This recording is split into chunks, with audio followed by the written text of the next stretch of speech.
Hey up everyone. First, I'd like to thank everybody for the continued support. We passed 5,000 subscribers without a breath and the clan just keeps growing. I do still try to answer all the comments, but I acknowledge some escape. YouTube does disappear some of them too, so it isn't always my fault if I don't answer. Anyway, this time I wanted to look at some of the bikes that are easily forgotten. When released, not all motorcycles get the fanfare they deserve, and not all are received well by the press or customers. This can be for many reasons.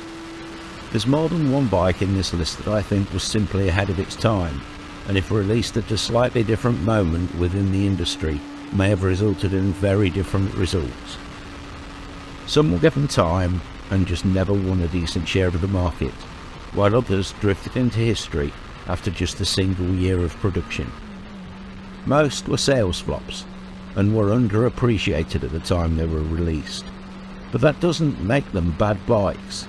On the contrary, it might mean that you can pick up a fantastic bike at a bargain price.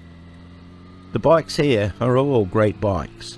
Some can still come at a bargain price too.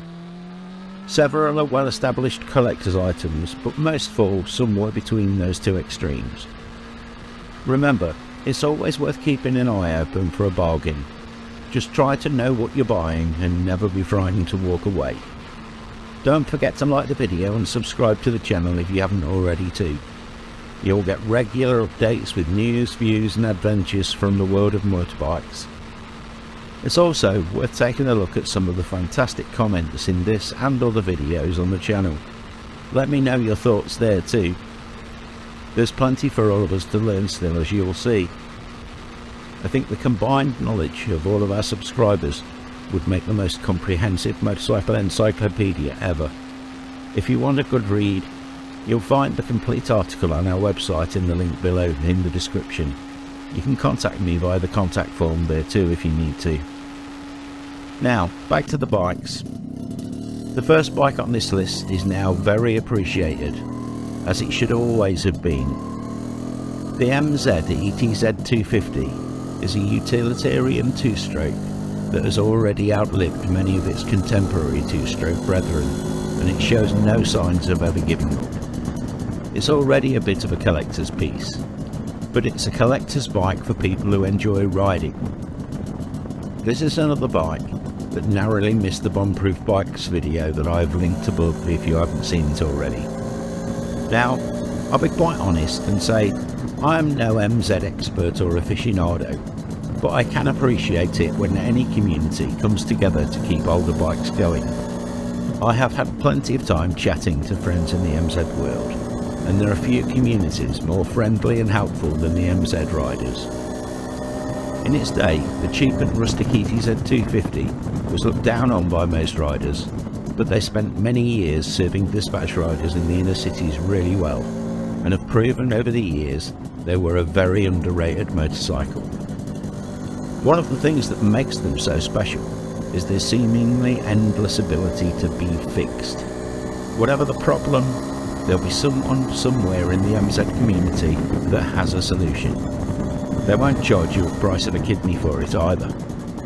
There are a few other bikes from MZ that could have fitted into this list as well, but as with everything, their time will come. Next, we come to the YAMAHA XV1000 TR1. The Japanese manufacturers had tried to bridge the American and European markets several times with limited success. In 1981, they tried a new approach. YAMAHA built their own big V-twin engine to try and rival Harley-Davidson. Then they put the engine in a more upright chassis, with a style similar to the XJ range of the time. In style, it looked more than a little like a big muscular version of the RD350LC. In theory, the bike would give riders the torque and low RPM power of a big V-twin, in a chassis that would handle touring, highways and tight twisty roads equally well, and do it all in comfort. It worked. It did all of those things. However, it didn't catch on. For the cruiser riders, it didn't offer the comfort and style of the big Harleys, and for European riders, it just lacked power compared to the big capacity 4-cylinder bikes. You might say that sounds like the worst of both worlds, but the TR1 is actually a great bike. The XV1000 engine wasn't perfect, but it was a good and very strong alternative to the Harley V-twins of the day. However, customers voted with their feet. US buyers still bought full-on cruisers, and European buyers just wanted the power of the big 4-cylinder bikes, so the TR1 slipped quickly into the history books. The next motorcycle on the list is the Honda Bros, and if ever a bike was killed by its name, the Honda Bros was that bike.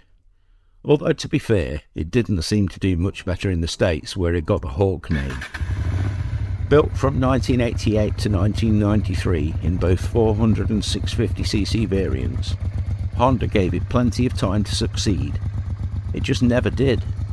In reality, it wasn't a cheap bike, which meant it was competing in real terms with many higher capacity bikes. And its less than spectacular performance didn't help it here either. Sales were poor, in spite of the many trick bits like the single-sided swinging arm and the flat-slide carbs. In reality, it was a more sprightly and eager bike to ride than the similar NTV Revere, which used shaft drive, but it somehow fell between the cracks. Looking at it now, it has a very pre-retro look that reminds me of the new Yamaha XSR range, and I'm sure today it would be seen quite differently. The 650cc V-twin engine had proven its reliability in many bikes over the years, from the Transalp to the Deauville and beyond. Some special little trick bits make this a great little underrated bike that can give you real retro style with that usual Honda bomb-proof reliability. It's a fairly lightweight bike by today's standards, and handles remarkably well. The flat-slide carbs give the engine a really crisp response, and unlike many V-twin engines, it does like to rev. It might never break any records, but that doesn't alter the fact it is a great little bike that loves to be thrown through the twisties and is very easy to live with. Next, we have the Kawasaki ZL600 Eliminator. Now, this is a classic example of Kawasaki just not understanding the market. The power cruisers had arrived, and Kawasaki's big Eliminator was fighting it out with the VMAX and the V65 Magna. All of these were big, heavy bikes, so despite their power, they had what Kawasaki considered limitations. They decided that the answer to the problem was to make a full-on sport bike that was light and handled well, and then dress it up like the big Eliminator. The result was the mutant child of a ZX6R Ninja and the Harley Sportster. Through the twisties, there was no other cruiser that could catch it. It was light and nimble for a cruiser, and the rev-happy ZX6R engine really was a fantastic lump. However, it didn't have the low-down torque that in many ways defined that market sector. It needed to be ridden hard. For a rider prepared to push it, acceleration was great, but you needed to dance through that gearbox. Short shifting wasn't an option if you wanted a fast takeoff, and it struggled to make any inroads into the market. Today, prices are beginning to rise. If you want a cruiser that will keep up with the best in the twisties and aren't too worried about a huge engine, then the ZL600 Eliminator is definitely worth a look. The ZX6R does have hotter cams, so with a little tinkering, you can really release the beast of an engine that sits inside this surprising bike. Next, we have the Suzuki RF900R, which was compromised from the start. This bike could easily have slipped into the bargain bikes of the 80s video linked above. Suzuki already had a successful big bore sports bike with the GSXR 1100, and a full-on racing superbike with the GSXR 750. What they wanted was a cheaper bike that was fast, a motorcycle that riders would use as a stepping stone to the more expensive range-topping bikes.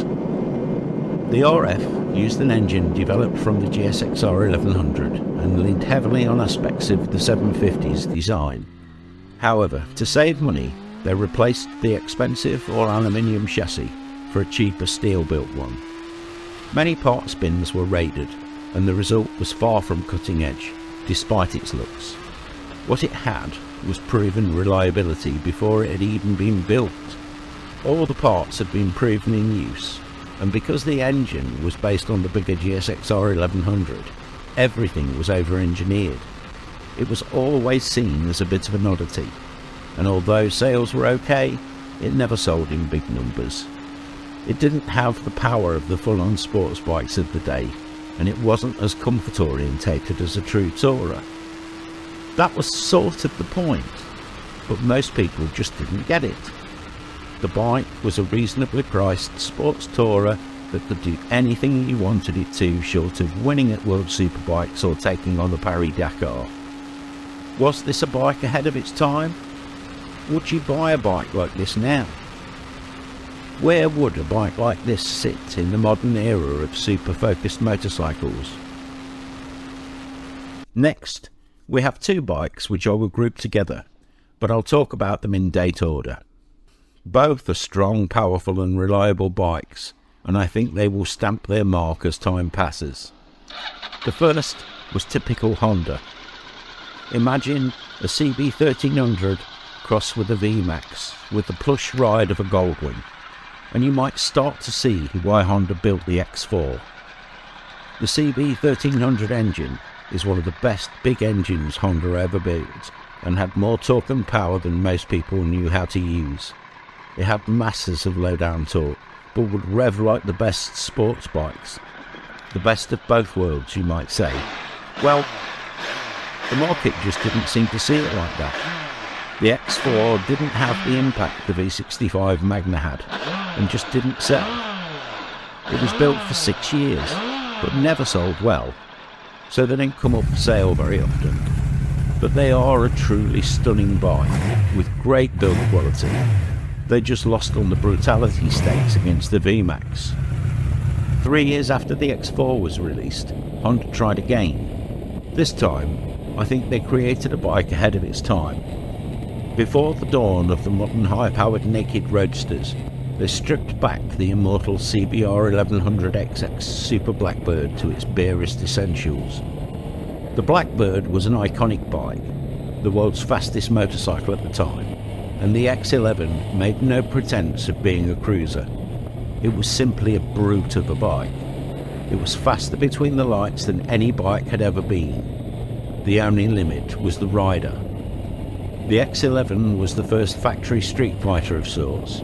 However, again, Honda seemed to miss the mark. Sales were limited, and this incredible bike slipped into the history books. Why do you think that was? Was it simply ahead of its time?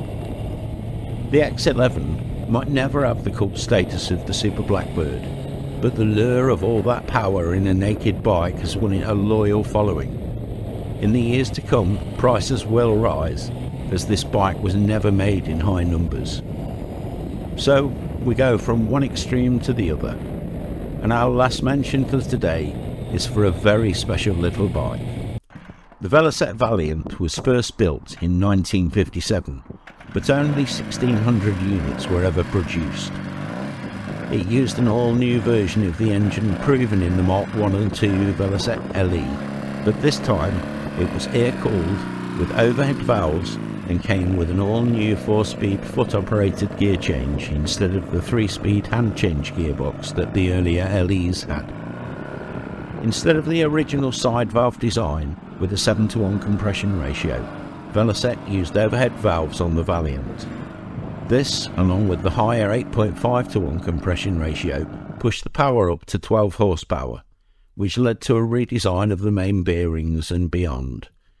It was over-engineered in that typically VELOCETTE way. It had a solid cradle frame with standard twin shocks and a telescopic front end. The Valiant was a genuinely great little bike, capable of more than 70 miles an hour, that wasn't bad for a 200cc engine that had economy figures that would rival many of today's similar bikes. The big problem was price. At the time, a Triumph 200cc Tiger Cup was around £425. The VELOCETTE had a retail price of £600. This made it as expensive as many bigger bikes of the day, and just like the Honda Bros, it just couldn't compete. They are a rarity now, but they do still come up for sale. The engine's an unstoppable force of nature, and went on to be used in the final LE Mark III, so beloved by the UK police force right up until the 1970s. The Valiant is just a much better looking motorcycle than the LE. My conclusions after making this video is that the wrong review at a critical time can doom the launch of any motorcycle. One bad review can have a profound effect on sales. Trends within the industry have also killed the chances of some bikes. Something you should always remember: what makes a bike great for one person might make it awful for the next rider. Try them yourself and don't believe the hype. As the industry has become more focused, great bikes like the RF900R and the X4 that bridge different sectors of the industry seem to have become more rare. The fact they bridge those sectors may mean they're not quite as good at one specific thing as certain other bikes. However, that may well mean that they are actually better for 3 out of every 4 real-world journeys you make on a bike. Choosing a bike that suits your own riding style can transform anybody's riding and the enjoyment they get from that riding. Remember, if we all rode and enjoyed the same bikes, it would be a very boring world. And yes, I promise I won't go on about KTM again at this point. If you dream of speed, then the VELOCETTE Valiant will probably not be the bike for you. But don't let that blind you to the fact that it's a truly great motorcycle. At 12 horsepower, it's comparable on power with today's 125s, and will do a fantastic 100 miles to the gallon, which is better than many of the modern 125s will. Add to that the super smooth character of this tiny boxer twin, and you may start to see its charm. All the motorcycles on this list are truly great bikes. They just didn't make their mark at the time they were released. Sad as it may be, that does affect their availability now. There are many more bikes that fit these criteria too, so I may well extend this list in the future. What are the bikes that you think deserve a second look? Let me know in the comments below.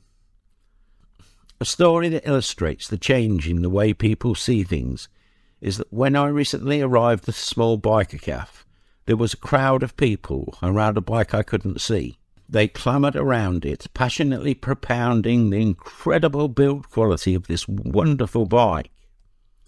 It was a pristine Honda X4. I never saw that sort of commotion when the bike was released, and you can guarantee some of the people singing its praises were the same people that listened to the misguided journalists of the time, who couldn't see past the fact that it wasn't quite as powerful as the VMAX. So what? Does it really matter if it isn't quite as powerful as the VMAX?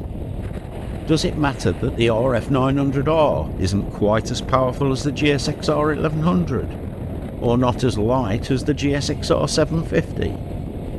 Truly great bikes are really just good at one thing. They are the bikes that will keep you smiling whatever the journey brings. They just aren't as easy to market as a bike with a singular, focused USP. Remember, just because a particular bike is the best at one thing, doesn't mean it's the best bike overall. The bike in that privileged position will be different for all of us. I learned a long time ago, there's no one perfect bike for every situation. I hope you've enjoyed the video. I'll try and get the bargain bikes from the 70s and 90s videos done as soon as I get a chance. Let me know in the comments below what other subjects you'd like me to cover in the future too. Thanks for watching. Don't forget to share the video with anyone you think might be interested too. Hit the like button and subscribe to the channel if you've enjoyed it. You'll get regular updates, news and views every week from the world of motorcycles. You can visit the website or the Redbubble shop linked in the description for the best biker t-shirts and other merchandise too. There are more exciting motorcycle adventures and other stories from the shed and beyond on the website, so why not grab a cuppa and take a look around? You won't be disappointed. I hope you get some great riding in. Ride free, everyone!